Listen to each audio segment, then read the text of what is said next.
Hello my dear friends, welcome to S class education. आज आपण बघतोय 10th स्टँडर्ड इतिहासामधील चौथा चॅप्टर, तो म्हणजे भारतीय कलांचा इतिहास. याआधी ऑलरेडी आपण पहिले 3 चॅप्टर्स पाहिलेले आहेत. एक्झामच्या पॉईंट ऑफ व्ह्यूने आपण रिव्हिजन केलेली आहे आणि फक्त जे जे एक्झामसाठी इम्पॉर्टंट आहे तेच बघितलं होतं. आय होप की तुम्ही ते इम्पॉर्टंट क्वेश्चन्स पण केले असतील आणि सेम आपण या चॅप्टरसाठी करणार आहोत. जे जे इम्पॉर्टंट आहे तेवढ्यावरतीच फोकस करणार आहोत, कारण हा आता प्रिलिम्ससाठी आणि बोर्ड एक्झामसाठीचा व्हिडिओ असणार आहे. So let us start.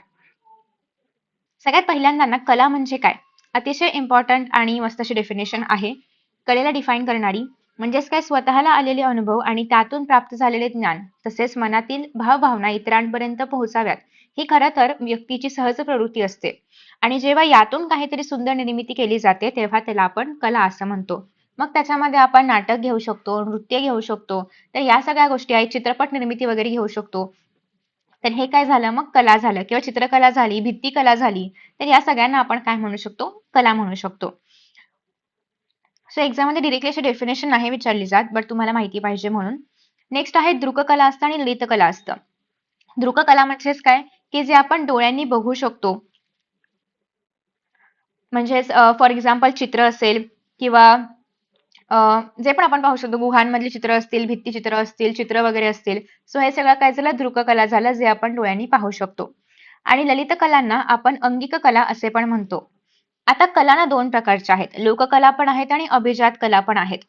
ज्या लोककला असतात त्यांना प्रशिक्षणाची वगैरे गरज नसते. म्हणजेच काय, की साधारणतः ज्या आधीपासून चालत आलेल्या गोष्टी आहेत, परंपरा आहेत, त्यांना आपण लोककला असं म्हणू शकतो. पण ज्या अभिजात कला आहेत त्यांची एक चौकट असते, त्यांचे काही नियम असतात, की हे असंच करायचं आहे, ते तसंच करायचं आहे. फॉर एक्झाम्पल, संगीतामध्ये पण आपण, आपल्याला जर गाण्याची आवड असेल, आपण विदाऊट काही एज्युकेशन घेता असंच रोज गाणं म्हणतोय, तर ते लोककला झालं. पण आपण शास्त्रीय संगीताचं शिक्षण घेतलेलं आहे, मग आपण रोज उठून रियाज करतोय किंवा रोज उठून काहीतरी पर्टिक्युलर गोष्ट करून ते गाणं म्हणतोय, सो ते काय झालं, अभिजात कला झाली. सो ज्याला प्रशिक्षणाची गरज असते किंवा घेतली जातं प्रशिक्षण, त्याला आपण म्हणतो अभिजात कला. आणि ज्यासाठी प्रशिक्षण नाही घेतलं जात त्याला आपण म्हणतो लोककला. कलाशैली म्हणजे काय, कला सादर करण्याची पद्धत, त्याला आपण कलाशैली म्हणतो. आता एक्झाम मध्ये ना, मराठा चित्रशैली याच्यावरती शॉर्ट नोट विचारली जाते. बाकी हे वरचं काही विचारलं जात नाही, हे फक्त तुम्हाला माहिती असावं यासाठी होतं. मराठा चित्रशैली याच्यावरती शॉर्ट नोट येते 2 मार्कांसाठी, त्याच्यामुळे हे करायचं आहे. खरं तर कलाशैलीचे एक उदाहरण म्हणून आपण मराठा चित्रशैलीकडे पाहतो. इसवी सनाच्या 17व्या शतकामध्ये किंवा त्याच्या उत्तरार्धात, म्हणजे 17वं शतक संपताना ही चित्रशैली विकसित झाली. मग याच्यामध्ये काय काय असतं, रंगीत आहे पहिली तर, आणि ती भित्तिचित्र आहेत, म्हणजे भिंतीवर अशा पद्धतीने काही चित्र वगैरे काढलेली आहेत. आणि वाई, मेणवली, सातारा यासारख्या ठिकाणी तुम्हाला जुन्या वाड्यांमधून ही चित्र बघायला मिळतील. त्यासोबतच या चित्रशैलीवरती राजपूत चित्रशैली आणि युरोपीय चित्रशैली यांचा प्रभाव पडलेला बघायला मिळतो. सो हा पॉइंट आला पाहिजे. 17व्या शतकाच्या उत्तरार्धामधला आहे हा पॉइंट आला पाहिजे. याच्यामध्ये कुठे कुठे बघायला मिळतात त्या चित्रशैली, हा पॉइंट आला पाहिजे. त्यानंतर एखादी विशिष्ट चित्रशैली ज्या काळामध्ये विकसित झालेली असते, त्या काळामधला राहणीमान कसा आहे, पोशाख कसा आहे, रीतिरिवाज कसा आहे, या सगळ्या गोष्टी त्या चित्रामधून दाखवल्या जातात. ठीक आहे. नेक्स्ट आहे भारतातील दृककला परंपरा. म्हणजेच काय, चित्रकला किंवा जे पण 2D फॉर्मॅटमध्ये आहे त्याला बेसिकली आपण दृककला असं म्हणू शकतो. किंवा जे पण रेखाटलेलं आहे, जे आपण पाहू शकतो, ते सगळं याच्यामध्ये येईल. ठीक आहे. दृककला आणि शिल्पकला या दोघांचा समावेश, दृककलामध्ये चित्रकला आणि शिल्पकला या दोघांचा समावेश होतो. चित्रकला म्हणजे काय, तर चित्रकला ही द्विमितीय असते आणि शिल्पकला म्हणजे काय, ही 3D किंवा त्रिमितीय असते. ठीक आहे. चित्रकलामध्ये वेगळ्या प्रकारची चित्र असतात. निसर्गचित्र आहे, वस्तुचित्र आहे, व्यक्तिचित्र आहे, वास्तूंचे आरेखन आहे, इत्यादी इत्यादी. अगेन हे पण एक्झाम मध्ये नाही येत. हा, हे तुम्हाला येऊ शकतं की कुठल्या कुठल्या प्रदेशामध्ये गुहाचित्रे वगैरे आहेत किंवा भीमबेटका इथलं जे गुहाचित्र प्रसिद्ध आहे, तर त्याच्यामध्ये काय आहे, तर तुम्ही इथे बघू शकता की त्या चित्र ह्याच्यामध्ये बोधिसत्व पद्मपाणी जे आहेत त्यांचं चित्र रेखाटलेलं आहे. सो ते लक्षात ठेवायचंय. नेक्स्ट इतकं याच्यामध्ये इम्पॉर्टंट नाहीये, कारण ह्याच्यावरती एक्झाम मध्ये क्वेश्चन नाही आहेत. तुम्हाला या ठिकाणी वारली चित्रकला बघायला मिळते, जी की चित्रकथी परंपरा आहे आणि ही लोककला शैलीचे उदाहरण आहे. कारण वारली चित्रकलेमध्ये असं काही नियम नसतात की कसं ड्रॉ करायचंय, काय ड्रॉ करायचंय, त्याच्यामुळे त्याला आपण अभिजात कला असं नाही म्हणू शकत, त्याला आपण चित्रकला, आय मीन लोककला असं म्हणू शकतो. सो आता वारली चित्रकला रेखाटणारे एक प्रसिद्ध चित्रकार आहेत ठाणे जिल्ह्यामधील जिव्या सोम्या म्हशे, तर यांचे वारली चित्रकला प्रसिद्ध आहे आणि त्यांना त्यासाठी 2011 साली पद्मश्री हा पुरस्कार पण मिळालेला आहे. त्यानंतर ओके. सो अभिजात चित्रकला आता आपण बघतोय. खरं तर अभिजात चित्रकला म्हणजे काय? त्याच्यामध्ये प्रमाण असणार आहे, त्याच्यामध्ये रूपभेद असणार आहे, त्याच्यामध्ये भाव असेल, लावण्य योजना आहे किंवा सादृश्यता आहे, वार्णिकाभंग आहे. ह्या सगळ्या गोष्टी त्याच्यामध्ये आहेत. ठीक आहे. त्यानंतर नेक्स्ट अगेन याच्यावरती पण एक्झाममध्ये क्वेश्चन नाहीये. तो तर आपण जास्त फोकस नाही करत आहोत. मुघल सम्राट जे आहेत अकबर त्याच्या कारकिर्दीमध्ये पर्शियन आणि भारतीय चित्रकारांच्या शैलीमधून मुघल चित्रशैली विकसित झाली. हे कुठे विचारलं तर पण इतकं इम्पॉर्टंट नाहीये. त्यानंतर पुढे असं आहे की पुण्यामधील शनिवार वाड्यामध्ये सवाई माधवराव पेशव्यांच्या काळामध्ये जेम्स वेल्स या स्कॉटिश चित्रकाराने किंवा त्याच्या नेतृत्वाखाली एक कलाशाळा स्थापन करण्यात आली होती आणि त्याने सवाई माधवराव आणि नाना फडणवीस यांची चित्र पण काढलं होतं. त्यानंतर पुढे आहे ओके ठीक आहे. सो हे काही एक्झाममध्ये मोस्टली नाही विचारलं जात. जे जे विचारलं जात आहे त्याच्यावरती आपण फोकस करूयात. ठीक आहे. त्यानंतर आहे शिल्पकला. हे सगळ्यांना माहिती असेल की अशोक स्तंभ जे आहे त्याच्यावरचे जे 4 सिंहांची मुद्रा आहे तर ती आपल्या देशाची राजमुद्रा पण आहे.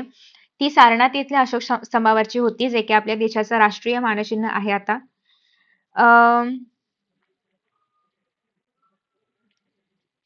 त्यानंतर पुढे खरं तर दगडी स्तंभ वगैरे बनवणं किंवा त्यावरती काहीतरी कोरीव काम करणं याची सुरुवात मौर्य काळामध्येच झाली होती. सांची या ठिकाणचा जो स्तूप आहे तो सगळ्यात प्रथम अशोकच्या काळामध्ये उभारण्यात आला होता. त्यानंतर पुढे असं आहे की इंडोनेशियातील बोरोबुदूर येथे जो स्तूप आहे तो जगातला सगळ्यात मोठा स्तूप आहे आणि तो इसवी सनाच्या 8व्या-9व्या शतकामध्ये बांधला गेला असावा. हे तुम्हाला एमसीक्यू मध्ये येऊ शकतं आणि त्याला जागतिक वारसा स्थळ म्हणून पण जाहीर केलेलं आहे. त्यानंतर पुढे या ठिकाणी असं आहे की कुशाण काळामध्ये मथुरा शिल्पशैली उदयास आली. याच्यावरती एमसीक्यू विचारलं जातं की कोणत्या काळामध्ये मथुरा किंवा कुशाण काळामध्ये कोणती शिल्पशैली उदयास आली. त्यानंतर पुढे आहे स्थापत्य आणि शिल्पकला. याच्यामध्ये पण महाराष्ट्रामधल्या अजिंठा आणि वेरूळ या ज्या लेण्या आहेत तर यांना 1983 मध्ये जागतिक वारसा स्थळाचा दर्जा देण्यात आला होता. हे लक्षात ठेवायचं आहे. त्यानंतर पुढे ओके. सो पुढे असं आहे की तुम्हाला याच्यावरती लिहायला विचारलं जाऊ शकतं जे द्रविड आणि वेसर किंवा नागर या ज्या 3 प्रकारच्या स्थापत्य शैली आहेत त्याच्यावरती क्वेश्चन्स येतात. सो त्यामुळे स्थापत्य याच्यावरती किंवा स्थापत्य आणि शिल्पकला याच्यावरती तुम्हाला शॉर्ट नोट विचारली जाऊ शकते आणि त्यामध्ये हे 3 पॉइंट्स मेन्शन करायचे असतात. खरं तर दक्षिण भागामध्ये किंवा दक्षिण भारतामध्ये जे आहे त्याला आपण द्रविड म्हणतो. उत्तर भारतामध्ये जे आहे त्याला आपण नागर म्हणतो आणि या दोघांची पण मिश्र शैली जर असेल तर त्याला आपण वेसर म्हणणार आहोत. सो नागरमध्ये बघा कशा पद्धतीने असे उंच वाले म्हणजे टोकदार असे आपण म्हणूयात किंवा कळस वगैरे असणारे असे मंदिरं आहेत आणि हेच जर आपण बघायचं म्हटलं द्रविडमध्ये तर त्यांचं वरचं जे असे मंदिर आहे त्यांची रचना अशी टोकदार वगैरे नाही अशी काय म्हणूयात आपण लांब वगैरे आहे. ठीक आहे. सो ह्याच्यावरती क्वेश्चन विचारले जातात हेमाडपंथीवरती शॉर्ट नोट लिहा असे. तर महाराष्ट्रातील 12व्या-13व्या शतकातील मंदिरांना हेमाडपंथी मंदिरे असं म्हटलं जायचं आणि हेमाडपंथी मंदिराची रचना कशी होती तर त्यांचे जे काही बाहेरच्या भिंती आहेत तर त्या अशा तारकाकृती होत्या आणि तारकाकृती म्हणजे काय तर खाचे असायचे त्याच्यामध्ये.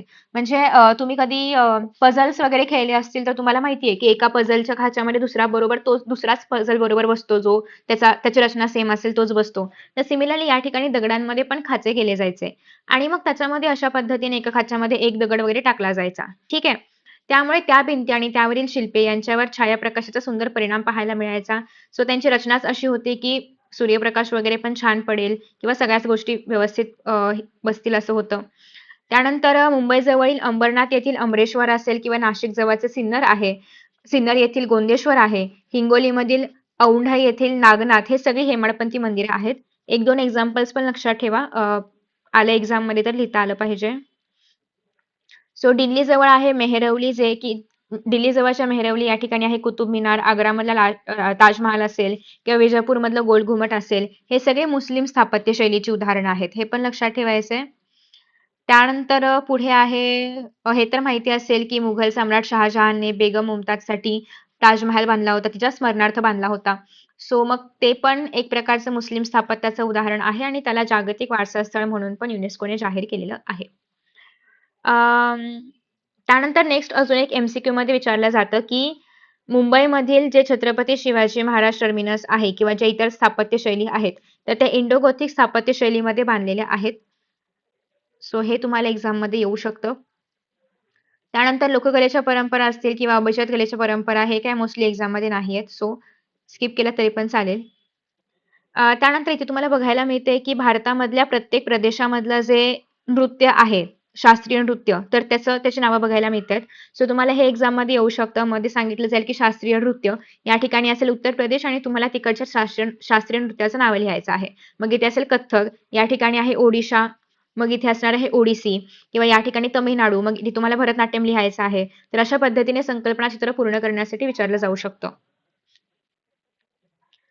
त्यानंतर नेक्स्ट किंवा महाराष्ट्र असेल तर लावणी लिहायचं असेल वगैरे. त्यानंतर पुढे आहे कला, उपयोजित कला आणि व्यवसायाच्या संधी. अगेन याच्यामध्ये पण एक्झामच्या पॉईंट ऑफ व्ह्यूने इतकं काही महत्त्वाचं नाहीये. सो तुम्ही स्किप केलं तरी पण चालेल.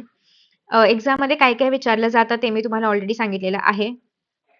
ठीक आहे. सो एम-सी-क्यूजमध्ये सगळं करायचं आहे, हे पण करायचं आहे. टिपा लिहामध्ये मराठा चित्रशैली आणि हेमाडपंथी करायचं आहे. विधाने स्पष्ट करामध्ये तुम्हाला विचारलं जाईल पहिलं वालं करायचं आहे. हे ॲक्चुअली करायचं आहे कारण हे एक्झाममध्ये विचारलं जातं. नागर, द्रविड आणि या ठिकाणी तुम्हाला घ्यायचं आहे वेसर घेऊ शकता. तिघांचंही लिहिण्यासाठी कारण हेमाडपंथी तुम्ही तसंही इथे करणार आहातच. सो त्याच्यामुळे नागर, द्रविड आणि वेसर या तिघांचं वैशिष्ट्य आणि उदाहरणं करायची आहेत. हे करायचं गरज नाहीये, हे पण करायची गरज नाहीये. हे सेकंड वालं करा. ठीक आहे. सो एवढेच क्वेश्चन्स केले तरी पण सफिशियंट आहे. बाकी मी तुम्हाला या चॅप्टर मधलं जे सांगितलं तेवढंच करायचंय. बाकी एक्स्ट्रा नाही केलं तरी पण चालेल. कारण आय नो की हा चॅप्टर थोडासा मोठा आहे आधीच्या चॅप्टर्सपेक्षा. सो एवढं सफिशियंट आहे. सो आय होप की तुम्हाला हा व्हिडिओ आवडला असेल आणि अशाच प्रकारे जर तुम्हाला इतर चॅप्टर्ससाठी पण काही इम्पॉर्टंट क्वेश्चन्स आणि इम्पॉर्टंट पॉईंट्स हवे असतील तर सांगू शकता. मी ते पण अपलोड करेन. Thank you so much and see you in the next session. Bye bye.